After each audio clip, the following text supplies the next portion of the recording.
Le révérend Gabriel Amorth a récemment défrayé la chronique à travers le monde quand il a dit que le diable était dans le Vatican. Vous parlez de quelque chose de très réel, n'est-ce pas?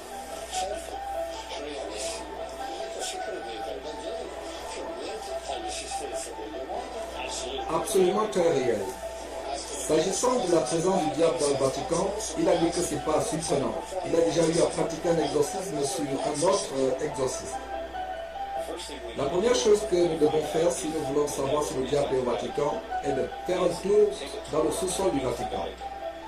Comme nous arrivons en dessous du Vatican, nous voyons qu'il est établi selon un certain nombre de pièces marquées par des lettres, comme nous pouvons le voir dans cette partie de la carte. Maintenant, nous allons explorer quelques-unes des pièces de cette carte. Commençons par la lettre C, ici. Et comme nous regardons dans cette salle, nous voyons que c'est un mausolée de Lucius Tullius Zettius.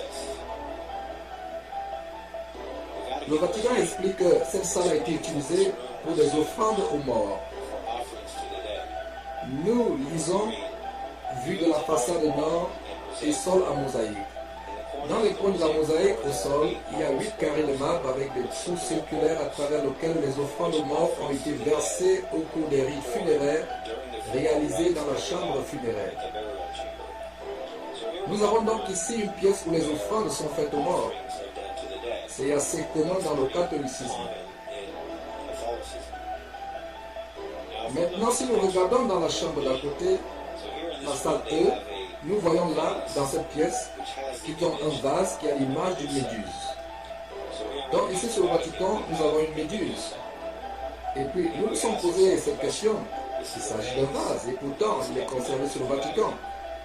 Cela aurait pu être facilement enlevé. Si le Vatican était une église sainte, on pourrait penser qu'ils auraient pu l'enlever.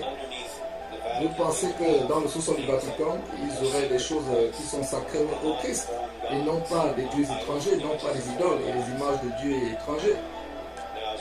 Maintenant, comme nous descendons dans la salle H, nous voyons là que c'est un mausolée qui est l'un des plus grands et des plus luxueux mausolées dans le sous-sol du Vatican à la basilique Saint-Pierre. Il est dit qu'il a été construit au début de la deuxième partie du IIe siècle, pendant le règne de l'empereur Marcus Aurelius, et il appartenait à la franchise de l'importante famille Valérie. Et comme nous sommes dans ce mausolée, nous voyons qu'il y a un bon nombre d'idoles de l'ancien empire romain.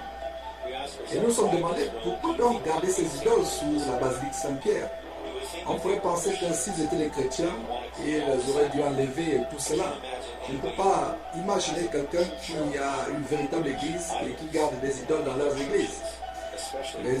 Spécialement les idoles païennes, surtout laissées depuis l'ère païenne révolue. Mais ici nous avons dans le sol du Vatican beaucoup d'idoles païennes qui sont gardées sous la basilique Saint-Pierre. Voici une idole. Le Vatican affiche une tête d'un enfant en stuc doré.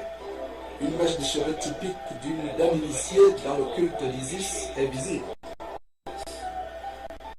Et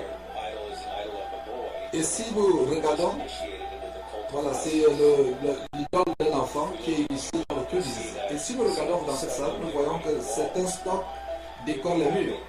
Ici nous avons la personnification de Saïnis. Et rappelez-vous dans le livre de l'Apocalypse, où il est dit que la bête sort de l'océan. On se pose la question, pourquoi le Vatican a-t-il des dieux étrangers sous sa basilique? Pourquoi les protège-t-il si c'était une vraie église?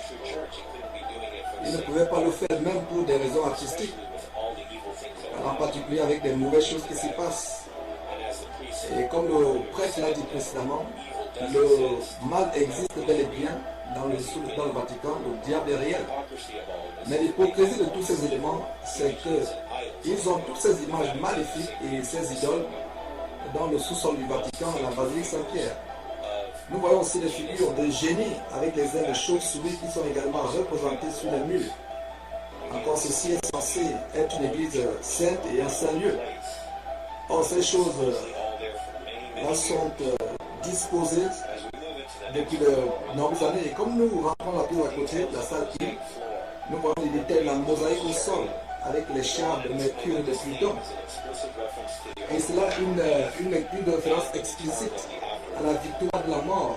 Et le retour de l'au-delà, il le décrit comme étant une splendide mosaïque, un son mosaïque, où Mercure est représenté par une calycée avec une aile et des chevilles. Et marchant devant un char qui transporte Pluton et sa femme Perséphore. Nous avons donc ici tous ces dieux romains sur le Vatican, des images de dieux étrangers. Mais comme nous passons à la salle suivante, nous comprenons pourquoi il y a toutes ces idoles là-bas.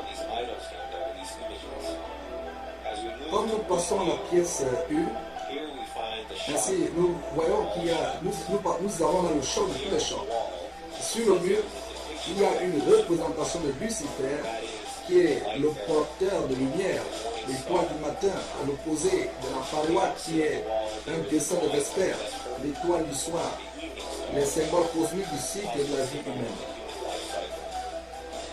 Nous avons découvert que quand vous arrivez à la salle 1, là nous avons la représentation claire de Lucifer dans le sous-sol du Vatican à la basilique Saint-Pierre. Nous nous sommes donc demandé pourquoi garde-t-il cette image de Lucifer dans le sous-sol du Vatican? Encore une fois, vous allez penser que si vous êtes une église chrétienne, vous n'aimerez pas avoir une de ces images. Nous savons qu'ils vont dire, oh, nous gardons parce que c'est un patrimoine de l'UNESCO ou quelque chose comme ça. C'est toujours leur excuse. L'enregistrer pour l'amour de l'art. Mais pour le vrai chrétien, ce n'est pas une excuse. Car nous savons si vous donnez la gloire et de la propagande aux fausses divinités, aux faux dieux païens, que faites-vous? Vous êtes en réalité en train de soutenir le royaume spirituel du mal. Cela ne peut pas venir de Dieu. Et vous prétendez par exemple être une véritable église. Et vous, de quel exemple donnerez-vous? L'exemple de fait de représentation de Lucifer dans le sous-sol du Vatican depuis des centaines d'années. Mais ces images ont été là, selon ce qu'ils prétendent depuis l'époque de Constantine. Et nous savons que c'est lui qui était la première personne à avoir construit cette basilique. Encore, nous nous posons la question, pourquoi ont-ils ces représentations de Lucifer dans le sous-sol du Vatican? Mais nous pensons que la réponse du pourquoi de ces images, de ces idoles gardées dans le sous-sol du Vatican, c'est parce qu'en fait, nous avons affaire à une église apostate et qui a toujours été apostate. Et même maintenant, elle est remplie de francs-maçons. Et nous savons que la raison pour laquelle ils gardent ces choses depuis longtemps, d'ailleurs, ils exhibent ces choses depuis un certain temps sur leur site internet parce qu'ils veulent que les gens voient cela. Ils veulent que les gens voient ce qu'ils sont en réalité. Mais pour les masses qui croient que Rome est toujours l'église pure, ils ne se gênent pas de les tromper en leur faisant croire qu'il y a encore une église chrétienne. Quand vous descendez dans le sous-sol du Vatican, vers le salle suivant, ils vont essayer de vous convaincre durant votre visite que Pierre est enterré là-bas dans l'une des chambres, ce qui donne de la crédibilité au pape. Mais nous nous posons la question, pourquoi voulez-vous suivre un pape qui a toutes ces mauvaises choses dans son église?